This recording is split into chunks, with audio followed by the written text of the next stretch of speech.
नमस्कार दोस्तों, DD red के एक और रिएक्शन वीडियो में आप सभी का स्वागत है। मैं हूं आलोक। तो आज जो वीडियो लेकर आए हैं वो वीडियो है निम्रा अहमद का। उसका टाइटल है यूएई ने जॉब्स वीजा किए बंद फॉर पाकिस, वार्निंग हुई पुरानी अब याद आएगी तुमको नानी। अच्छा जी, चलिए देखते हैं वीडियो में क्या है। आज हम बात करने वाले हैं, दुबई ने बहुत बार पाकिस्तान के बहुत से शहरों के वीज़ास को रिस्ट्रिक्ट किया, रिस्ट्रिक्शन लगाई, बैन किया कि यहाँ के शहरों के लोग हमारे मुल्क में ना आए। बहुत दफ़ा वार्निंग मिली, बहुत दफ़ा धमकाया, लेकिन अब दुबई जो है वो फाइनल वार्निंग दे रहा है। ये कह रहा है कि अब तमाम की तमाम जॉब्स पाकिस्तानियों के लिए बंद कर दी जाएंगी, वीज़ा तमाम पाकिस्तानियों के लिए कैंसिल कर दिया जाएगा, पूरा का पूरा दुबई पाकिस्तानियों से साफ कर दिया जाएगा, बाहर निकाल दिया जाएगा। अगर ऐसा हुआ, क्योंकि पाकिस्तानी वहाँ पर बाज नहीं आ रहे हैं, जेलों के अंदर बंद है, बहुत से इलीगल एक्टिविटीज़ कर रहे हैं, दुबई पूरा का पूरा तंग आया हुआ है, पाकिस्तानियों का सफाया करना चाहता है। अगर ऐसा हुआ तो पाकिस्तान को कितना नुकसान पहुंचेगा, रेमिटेंसेस कितने कम होंगे, किन किन मुश्किलात से पाकिस्तानी जो है वो दो चार होंगे। आवाम की राय लेते हैं, मिलते हैं वीडियो के एंड पे। ये ना मुझे बात सुन के शर्म आती है कि दूसरे मुल्कों वाले हमारे बच्चों के लिए ये बच्चे इतने बगैरत हैं कि इन लोगों को ये भी नहीं पता हमारी इज्जत है या बेइज्जती है। और तुम लोग इतने ठरकी हो, अपने मुल्क में तो जो गंद डाला है, दूसरे मुल्कों में तो इज्जत बनाओ। कैसे लोग हो, पूरी रात तुम लोग मोबाइलों में खुबे होते हो, काम जाते नहीं हो, रात मोबाइलों में घुसे होते हैं, सुबह को सो जाते हो, माएँ पीटती रहती हैं, बीवियाँ पीटती रहती हैं। इतने बेगैरत हो गए हैं ये लड़के, मेरे मुल्क के लड़के। लानत इन पे 100 बार लानत। ये इतने गंदे हो गए हैं, इनके नेचर इतने गंदे हो गए हैं कि ये दूसरे मुल्कों में जलील हो रहे हैं और हमारे मुल्क को कर रहे हैं। लानत तुम पर बेगैरत लोगों। थोड़ी सी शर्म करो, हया करो, अपने मुल्क का नाम रोशन करो। नाम रोशन करने के बजाय आप डुबो रहे हो और शर्मिंदा हो रहे हो, हम माँ को शर्मिंदा कर रहे हो। कैसे बच्चे हो पाकिस्तानी, आपको पता नहीं हो। लानत तुम पर लोग पता है दूसरे मुल्कों में क्या कहते हैं पाकिस्तानी हरामी। और लानतियों माँ पे ये बात जाती, तुम लोगों को पता नहीं चलता ये हरामी का क्या मतलब है कि माँ ने हराम बच्चे पैदा किए हैं। तो कैसे आजकल के बच्चे जवान हैं, इन लोगों को शर्म आनी चाहिए। जो भी सुने, जो भी मेरी बातें सुने, वो थोड़ा शर्मिंदा हो जाए। गलत हरकतें क्यों करते हैं? यही तो गंदे हैं, गंदे लोग हैं, गंदे बच्चे हैं। ये माओ के बेटे जो है ना, लानत इन पर, ये गंदे हैं। ये पाकिस्तान में भी गंद करते हैं और उधर भी जाके करते हैं। और इनके पास मोबाइल है, पैसा कौड़ी भी नहीं है पॉकेट में, और ये लड़कियों के साथ, इधर से लड़की के साथ रब्ता कर लिया फ़ोन पे, चल उससे कुछ छीनेंगे। तो ये इधर लड़कियों को नहीं माफ़ करते तो उधर दूसरे मुल्कों को करते हैं। और कितनी शर्मिंदगी की बात है। अरे लानत तुम नौजवानों, तुम लोगों पे लानत। और तुमने मरना नहीं है, इंसान बनो। अगर तुम्हारे अंदर इंसानियत नहीं तो डूब के मर जाओ। ये बताएं कि डूब के, क्योंकि तुम लोगों को दूसरे मुल्क वाले हरामी कहते हैं और निकाल रहे हैं, वीज़े नहीं दे रहे। तुम लोगों से अच्छे तो इंडिया वाले हैं, उन्हें वीज़े मिल रहे हैं, हर मुल्क में मिल रहे हैं। और लानत तुम पे, डूब के मरो गंदे लोगों, गंदे बच्चों। तुम कैसे गंदे हो, हमारे पाकिस्तान का नाम डुबो दिया, माओ का नाम डुबो दिया, जिन्होंने तुम्हें पैदा करके जवान किया। तुम लोग मोबाइलों में घुसे रहते हो, इधर लड़की को मिला लिया रॉन्ग नंबर, इधर उनसे फिर दोस्ती कर ली, फिर उन्हें कहना कि मुझे बैलेंस भेजो, मैंने पैकेज लगाना, मेरे पास जानू पैसे नहीं है। और लानत तुम लोगों पे, मर्दों पे, ऐसे लड़कों पे लानत। अच्छा ठीक है। गंदे लोगों, मेरा दिल चाहता है मैं तुम लोगों को चौराहे पे खड़ा करके ना तुम्हारा मुंह काला करूं और तुम्हारे कपड़े उतार के भगाऊं और जूता पकड़ लूं। ऐसे गंदे हो तुम लोगों ने, मुल्क का बेड़ा गर्क कर दिया, नाम रोशन करने के बजाय डुबो दिया। शर्मिंदगी नहीं होती आप लोगों को कि हमारे मुल्क, हमारे लिए दूसरे मुल्क वाले क्या कहते हैं? वो कहते हैं पाकिस्तानी हरामी। ठीक है, देखिए अब जो वीजे हरामी क्यों सुनते हो? तुम लोगों में गैरत नहीं है? जिस तरह से हमारे वीजे बंद कर रहे हैं, जिस तरह से हमारे वीजे बंद कर रहे हैं, जॉब से निकाल रहे हैं, इससे पाकिस्तान को कितना नुकसान होगा? कितना नुकसान। जो उधर सेटल हुए हैं वो वापस आ जाएंगे। और जो उम्मीद लगा के अच्छे लोग, ये इसीलिए जाते हैं बेटा दुबई, इसीलिए जाते हैं याशी के लिए। और विजिट का वीज़ा लगवाते हैं, मैं आपको बताती हूँ, विजिट का वीज़ा लगवाते हैं। माँ को कहते हैं हम कमाई भेजेंगे, मामा इधर काम नहीं है, माँ इधर काम नहीं है। विजिट का वीज़ा लगाते हैं, उधर जाते हैं, अयाशी करते हैं। ठीक है, जब पल्ले में कौड़ी ना हो फिर वापस आ जाते हैं। और लानत तुम लोगों पे, जवानी पे लानत। मर जाओ डूब के, ज्यादा डंकी मार के जाते हैं। डूब के मरो। तुम लोगों के पास पैसे नहीं है, 3 महीने का विजिट का वीज़ा माँ कैसे लगवा के? भीख क्यों मांगते हैं वहाँ? तो भीख इसलिए मांगे जब मेहनत नहीं करनी। हराम के पैसे काम में पैसे लगाने होते हैं, हराम काम में पैसे पुत्र जो इधर से लेके जाते हैं ना, वो लगा लेते, फिर कंगले हो जाते हैं। और जब कंगले होते हैं फिर उन्होंने भीख ही मांगनी। ये इंसानियत है इन लोगों में, बगैरत है, बिल्कुल बगैरत। डूब के नहीं मरते, और अल्लाह करे ये डूब के मर जाए, इसमें इतनी थोड़ी सी गैरत हो जाए। चले, नवाज शरीफ तो गंदा है, बेनज़ीर भी गंदी, उसका मियाँ भी गंदा, ये ऊपर वाले सदा वाले तो गंदे, और नीचे वाले तो सही हो जो। ये तुम लोग तो सही हो जो। जैसा मुल्क का सदर वजीर वैसी हुकूमत, जैसी वैसी आवाम है, तो ये वही मिलना है आप लोगों को। देखिए मुस्लिम कंट्रीज ही पाकिस्तानियों को कह रही है नहीं चाहिए हो तुम लोग। चलो बेटा, ये जंग क्यों लगी हुई है? मुझसे जब लगी नहीं है, मुसलमान मार रहे हैं, मुसलमान ही मार रहे हैं ना। कैसे मार रहे हैं? क्योंकि देखो बेटा, मूसा अलैहिस्सलाम जब अल्लाह ताला से पहाड़ी पे जाते थे ना, हम कलामों ने बातें करने अल्लाह ताला से, ठीक है, जब वो दुनिया से उसकी वालदा टुर गई ना, तो उन्होंने अल्लाह ताला ने फरमाया कि मैंने आपसे बात नहीं करनी। कहने लगे क्यों? कहने लगे अगर आओ तो सोच के आना, क्योंकि पीछे हाथ उठा के दुआ मांगने वाली माँ नहीं है, माँ नहीं है। उन्होंने कहा मैं क्या करूँ? उन्होंने कहा अल्लाह ताला ने बोला कि तुम एक अपना मुर्शिद पकड़ लो। आज के बच्चों का मुर्शिद पता कौन है? मैं बताती हूँ, मोबाइल। लानत बेशुमार इन लड़कों पे। आजकल उनका मुर्शिद है मोबाइल, जो उनकी माँ भी है, बहन भी है, बाप भी है और बीवी भी है, बच्चे भी है। पढ़े लिखे नौजवान जो बाहर जाते हैं वो भी गलत कामों में, गलत एक्टिविटीज में मुलविस होते हैं। आपको पता है? सो भरो। अच्छा, बड़ा आसान है ना कि मोबाइल को गलत करा देना। देखिए, मोबाइल तो एक टूल है, आप उसका इस्तेमाल कैसे करते हैं ये आपके ऊपर डिपेंड करता है। आपके पास कलम है, आप उससे अच्छी बातें लिख सकते हैं, आप उससे अच्छी कहानियां लिख सकते हैं, अच्छे किस्से लिख सकते हैं, अच्छी कविताएं लिख सकते हैं, शेर व शायरी लिख सकते हैं, और उससे आप एडल्ट कहानियां भी लिख सकते हैं, बुरी बातें भी लिख सकते हैं, अश्लील शायरी भी लिख सकते हैं। तो ये तो आपकी गलती है ना, उस बेचारे पेन की क्या गलती है? पेन तो एक टूल है, वैसे ही मोबाइल एक टूल है। और मैं जानता हूं, मेरे आसपास के कितने लोगों को मैं जानता हूं जो मोबाइल से उन्होंने इतनी नॉलेज ली, वो मोबाइल पर पढ़ते हैं। मैं रात के 2 घंटे, 12 बजे से लेकर 2 बजे तक रात के 2 घंटे मेरी पढ़ाई होती है, और नॉर्मली मोबाइल पर ही होती है। मैं आर्टिकल्स पढ़ता रहता हूं, मैं कोई जर्नल पढ़ता रहता हूं, दुनिया भर के अखबार ढूंढता रहता हूं, क्या लिखा है, क्या पढ़ रहा हूं, क्या कर रहा हूं। तभी तो जब मैं रिएक्शन देता हूं तो मुझे याद रहती है चीजें, मुझे इतनी नॉलेज हो गई है। यही काम करते करते, पढ़ते पढ़ते, कि फलाने ने ये कहा, फलानी किताब में ये लिखा है, फलानी जगह पर ये रिपोर्ट आई है, फलानी जगह अपने ये सबूत दिए हैं। अगर मैं पढ़ाई नहीं करूंगा अपने आप को, अभी भी अगर मैं अपने आप को रोज अपडेट नहीं करूंगा तो मैं फेल हो जाऊंगा, मैं काउंटर नहीं कर पाऊंगा। आप सोचा है कभी आपने इस बारे में कि पढ़ाई करना कितना इंपॉर्टेंट है? आपकी जनरल नॉलेज बहुत अच्छी होनी चाहिए, और वो तभी अच्छी हो सकती है जब आप पढ़ेंगे। तो मोबाइल का इस्तेमाल तो मैं पढ़ाई के लिए करता हूं, मोबाइल का इस्तेमाल मैं अपने बिजनेस के लिए करता हूं। मैं ये वीडियो भी शूट कर रहा हूं तो मैं मोबाइल पे देख रहा हूं और कैमरे से शूट कर रहा हूं। तो इस मोबाइल का इस्तेमाल तो मैं पैसे कमाने के लिए कर रहा हूं। इसी मोबाइल से मैं पढ़ाई करता हूं, इसी मोबाइल से ट्विटर पर जाकर सारी खबरें पढ़ता हूं, देखता हूं, एवरीथिंग। नॉलेजेबल वीडियोस देखता हूं मैं इस मोबाइल पर, जिससे मेरी नॉलेज बढ़ती हो, चाहे साइंस की नॉलेज हो, बिजनेस की नॉलेज हो। एक कंपनी बनाई है मैंने, 2 साल हो गए मुझे इस कंपनी को चलाते हुए, और बहुत कामयाबी से चला रहा हूं। 3-4 लोगों की जॉब है इसमें, 3-4 क्यों, मेरी भी जॉब है इसमें, तो 4-5 लोगों की जॉब है इसमें। और इससे जुड़े जो चार्टर्ड अकाउंटेंट वाला फर्म है जो मेरी सारी चीजें ऑडिट करता है, देखता है, उसके लोग जुड़े हुए हैं। जो एचआर और सैलरी मैनेजमेंट के लिए जो जिनकी सर्विसेज ले रखे हैं, उनके लोग जुड़े हुए हैं। तो सिर्फ 4-5 लोग में देखो, इतने लोगों के लिए कमाई का जरिया बना है मेरी ये कंपनी बनी है जरिए। लाइट्स खरीदी, कैमरा खरीदा, सिस्टम लिया, टेबल खरीदी, कुर्सी खरीदी, ये खरीदा, वो खरीदा। भाई ये जो सारी चीजें खरीद रहा हूं, तो ये भी तो, ये जो लोग बना रहे हैं उनके लिए भी तो ये फायदेमंद है, क्योंकि एक क्लाइंट और बढ़ा, उनका सामान लिया मैंने। तो एक कंपनी बनाने से मेरे देखो कितने सैकड़ों लोगों की चीजें जो हैं वो मैं यूज कर रहा हूं, और उनका भी घर चल रहा है। तो ये भी करता हूं। तो ये आपके हाथ में टूल है। अब आप इसका इस्तेमाल अच्छाई के लिए करो, आप इसका इस्तेमाल बुराई के लिए करो, ये आपके ऊपर डिपेंड करता है। जो करो सो भरो। और अल्लाह ताला ने मूसा अलैहिस्सलाम को क्यों कहा कि सोच के आना, माँ दुआएं हाथ उठा के मांगने वाली माँ नहीं है। फिर अल्लाह ताला ने उसे कहा कि जो आपको मस्जिद में पहला आदमी मिले उसे आप मुर्शिद मान लो। कौन था? इब्लीस। आके इसमें कोई गलती नहीं है। देखो, हमारे चाहे पाकिस्तान में हो चाहे बाहर किसी मुल्क में हो, जो ऐसा काम करे उसकी सजा होनी चाहिए। क्या ख्याल है? मैं तो यही कहूँगा, वो जो सही कर रहे गलत नहीं कर रहे। क्यों ऐसी हरकतें करते हैं? गुर्बत की वजह से जाते किस लिए हैं, वहाँ मांगते जैशी कर रहे हैं, नहीं करनी चाहिए। क्यों करते हैं? मेहनत क्यों नहीं करते? ये उन लोगों को पता नहीं क्या बीमारी है, करनी चाहिए मेहनत। छोटे छोटे बच्चे बीवी छोड़े चले जाते हैं, अभी बाहर जा रहे हैं, बाहर जा क्या करते हैं? जैशी करते हैं, काम यही तो नहीं कर सकते। पैसा लगाएं इधर पाकिस्तान में काम करें। तो फिर अगले दिन आपको अंदर जेल में बंद कर देंगे हैं, या कोई लूट के ले जाएगा आपकी दुकान? ऐसे लूट के ले जाए, हमारे पाकिस्तान में कोई नहीं लूट सकता। चोर जो चोर ही होते हैं, ठीक है, उन्होंने लूटना है। कोई यहाँ बंदा ना तेरे का ना मेरे का कोई नहीं लूट सकता। क्या लूट सकते हो? चोर होते हैं ना, वो हम में से ही होते हैं, वो कोई अलग दुनिया से नहीं आए होते। यहाँ पर कौन चोर है आप अंदाजा लगा सकते हैं यहाँ कौन चोर है? अगर आप अच्छा चल रहे हैं तो कोई भी नहीं इधर होगा। अगर आप अच्छा तो यहाँ पर जो लोगों की ये जीपीओ चौक में हम खड़े हैं, यहाँ हर दूसरे दिन मोबाइल छीन कर ले जाते हैं। यानी जिन बंदों से मोबाइल छीनते हैं वो खुद नहीं अच्छे होते, वो कहते हैं आजा ले जा हमारा मोबाइल। नहीं, कहने का मकसद कैमरे लगाए हैं तो कार्रवाई नहीं होती। नहीं होती। कैमरे की आंख के नीचे सरे बाजार दिन दहाड़े लूट कर ले जाते हैं, गन पॉइंट पर लूट कर लेके जाते हैं। ये ज्यादती है, ये गलत काम है। मेहनत करो, जो करना है मेहनत करो, अल्लाह से मांगो, बंदे से ना मांगो। बस मैं इतना जानता हूँ, इससे आगे मैं नहीं जानता। अल्लाह से मांगो बस।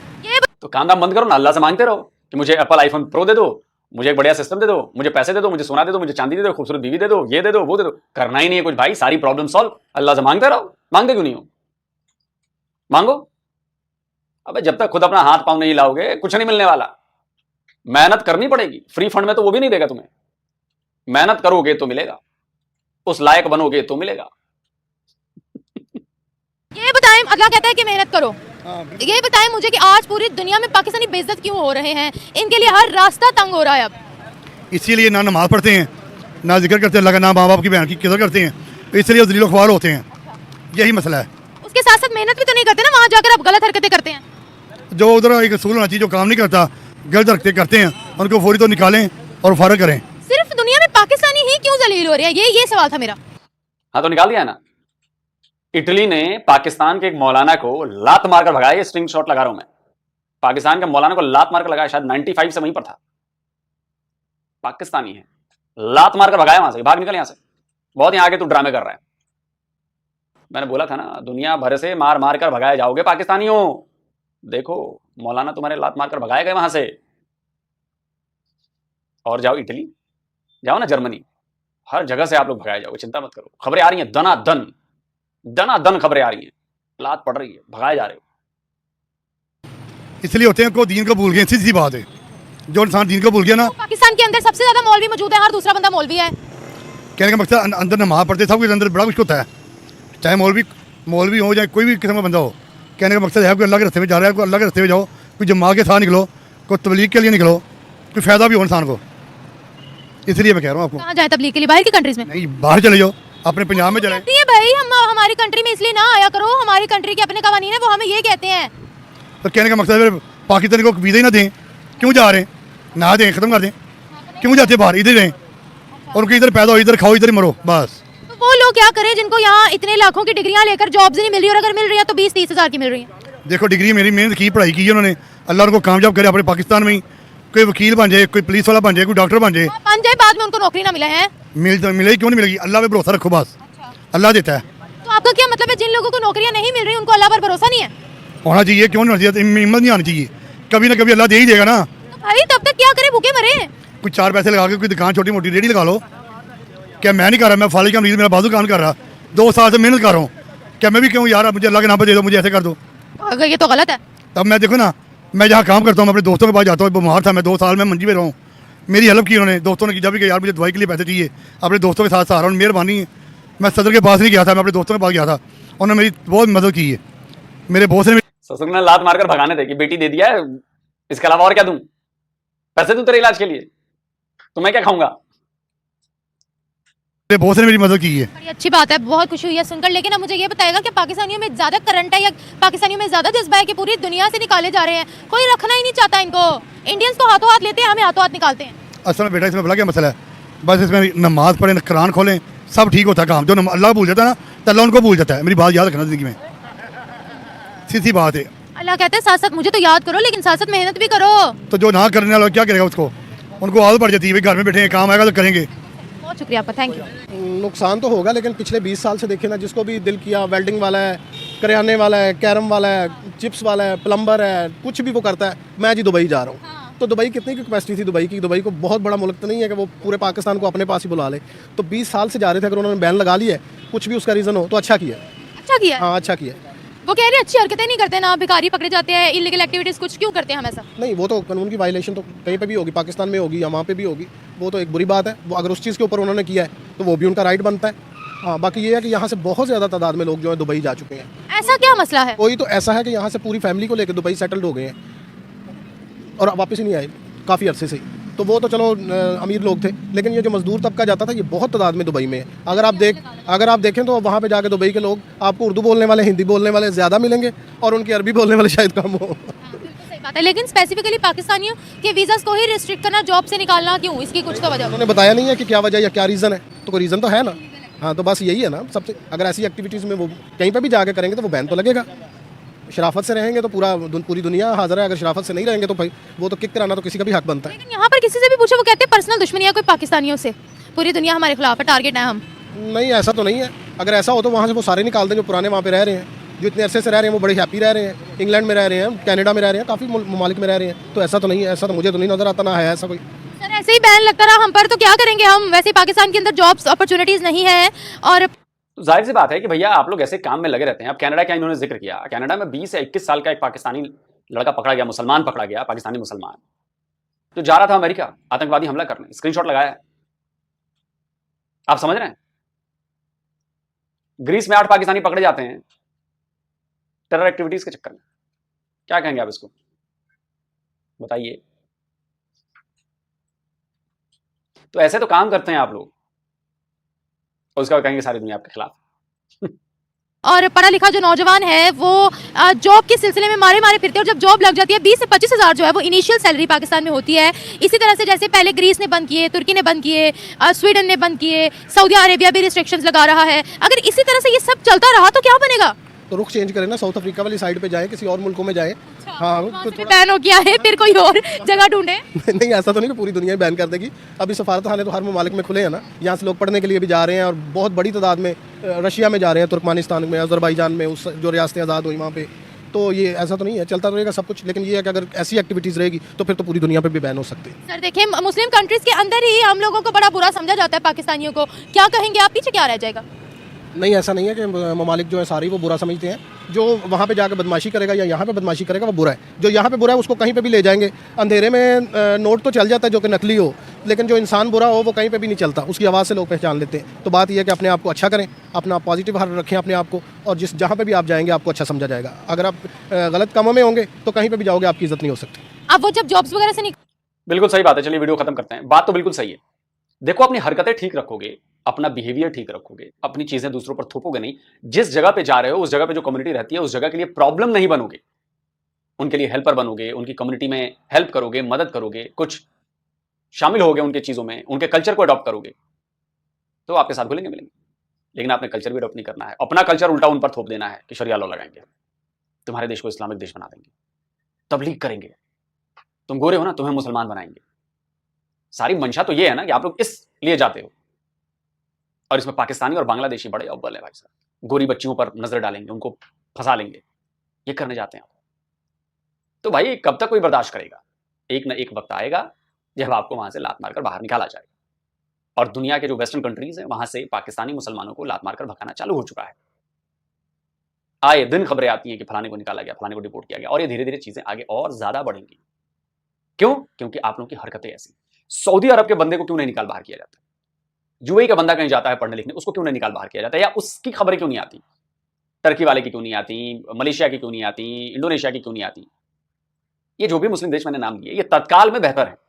आगे चल के क्या हो जाएगा मुझे नहीं पता। आगे चल के हो सकता है और ज्यादा रेडिकलाइज हो जाए, इनकी भी हालत पाकिस्तान की तरह हो जाए। लेकिन फिलहाल तो ये दिख रहे हैं कि ये अच्छे हैं और प्रोग्रेसिव बन रहे हैं। फिलहाल ये बेहतर दिख रहे हैं, इनको अपने बेहतर फ्यूचर की तलाश है, इसलिए वो काम ऐसे कर रहे हैं। अब देखिए, सऊदी अरबिया का आपने नाम लिया, और बड़ा जबर काम हुआ है भाई। सऊदी अरबिया ने मतलब एक ऐसा काम कर दिया सऊदी अरबिया ने कि पूछिए मत। सऊदी अरबिया ने स्कूलों में म्यूजिक एजुकेशन लॉन्च कर दिया है। ये स्क्रीनशॉट लगा रहा हूं, म्यूजिक एजुकेशन, और इसके लिए उन्होंने 9000 महिला टीचर्स को रखा है। ये पढ़ा ना आप, Saudi Arabia introduces music education in schools with 9000 female teachers. तो जो म्यूजिक हराम है और ये है और वो, देखिए एक नई चीज निकाली ना। अब देखिए क्या होगा, ये अखबार की भी, आपको लगेगा कि फोटोशॉप से बनाया हो, तो मैं अखबार की भी स्क्रीनशॉट लगा देता हूं। ये अखबार का स्क्रीनशॉट है, न्यूज वेबसाइट का स्क्रीनशॉट है, पढ़ लीजिए। इससे क्या होगा, फीमेल्स आगे बढ़ेंगी। अब वो 9000 टीचर्स रखी हैं, आगे चल के संख्या और ज्यादा बढ़ेगी। मतलब अब म्यूजिक में भी आपको फीमेल टीचर्स को जगह मिलेगी, नौकरी मिलेगी, तो नौकरियां बन रही हैं, बच्चे आएंगे पढ़ने तो स्कूल का बढ़ेगा। ये पूरी एक सोशियो इकोनॉमिक चीजें चलने लगेंगी, एक इकोसिस्टम बन जाएगा एक नई चीज इंट्रोड्यूस होने से। कितने हजारों लोगों को नौकरियां मिलेंगी, हजारों लोगों को इसमें काम मिलेगा, हजारों इसमें म्यूजिक इंस्ट्रूमेंट की दुकानें खुलने लगेंगी, म्यूजिक इंस्ट्रूमेंट बनना शुरू हो जाएगा, मैन्युफैक्चरिंग शुरू हो जाएगी। आप समझ रहे हैं कितना बड़ा बाजार बन जाएगा ये। और इससे सबको फायदा है, जो इसका बिजनेस करेगा उसको फायदा है, जो इंस्ट्रूमेंट बनाएगा उसको फायदा है, जो इसको सर्विस देगा ठीक करेगा उसको फायदा है, जो टीचर्स होंगे उसका फायदा है, जो स्टूडेंट्स आगे बढ़ेंगे तो अच्छा अच्छा काम करेंगे उनका फायदा है, म्यूजिक बैंड्स बनेंगे। आप समझ रहे हैं कितना बड़ा फायदा है। तो सऊदी अरबिया ने नया कर दिया भाई, आप सोचिए कितनी बड़ी बात है। तो धीरे धीरे चीजें जो है ना वो बहुत ज्यादा बेहतर हो रही हैं, और धीरे धीरे आपके यहाँ जो चीजें हैं ना वो बहुत ज्यादा खराब हो रही हैं। अब देखिए मैं इसका एक और एग्जांपल देता हूं। ये डॉन अखबार की खबर है। वर्ल्ड बैंक ने चेतावनी दी है पाकिस्तान को, पता है, चेतावनी दी है कि अगर 2.8% पे आपका ग्रोथ हुआ तो ये बेकार है। ये जो आपके यहाँ गरीबी बढ़ रही है उसको थोड़ा मोड़ा डेंट भी नहीं लगा सकता, कि थोड़ा सा भी ठीक नहीं कर सकता। आपकी इकोनॉमी 2.8% की ग्रोथ रेट है आपकी, और इससे गरीबी और बढ़ेगी। ये गरीबी को जरा सा भी हिला नहीं सकता, मिटा नहीं सकता। ये वर्ल्ड बैंक का कहना है। लेकिन अभी भी पाकिस्तानी कहेंगे कि पाकिस्तान जैसा तो कोई मुल्क ही नहीं, पाकिस्तान में सब कुछ है और पाकिस्तान तो ये है, पाकिस्तान तो वो है, बस नेता खराब है। अब नेता नोट नहीं छापेगा। जब वहां के लोग, किसी देश के लोग काम करते हैं, वो बिजनेस खोलेंगे, रोजगार के अवसर देंगे, नई नई कंपनीज खोलेंगे, तो उनसे जो रेवेन्यू होगा तो पूरा देश, फिर इकोनॉमी उससे चलती है, ड्राइव होती है। लेकिन पाकिस्तानी कुछ करना नहीं चाहते, बस उनको पैसे चाहिए। कोई नई चीज लेकर नहीं आना चाहते, उनको पैसे चाहिए। इनोवेशन नहीं करना चाहते, पैसे चाहिए। और फिर हमें तो प्लेटफॉर्म नहीं मिलता, हमें तो अपॉर्चुनिटी नहीं मिलती, और हमें तो सरकार सपोर्ट नहीं करती। अबे जाओ बे। चलिए दोस्तों, आप बताएं आप क्या कहते हैं। जल्दी मिलता हूं एक और नई वीडियो के साथ। नमस्कार, जय हिंद। तो अगर आप चाहते हैं मुझसे बात करना, मुझसे कोई सवाल पूछना, तो फैन कॉल पर आप मुझसे कनेक्ट हो सकते हैं। फैन कॉल में ये सुविधा है कि आप अपने हिसाब से वहां पर जाकर टाइम स्लॉट बुक कर सकते हैं कि आपको फलाने दिन मुझसे बात करनी है, फलाने टाइम पे मुझसे बात करनी है। लेकिन ये भी बता दूं कि ये पेड सर्विस है।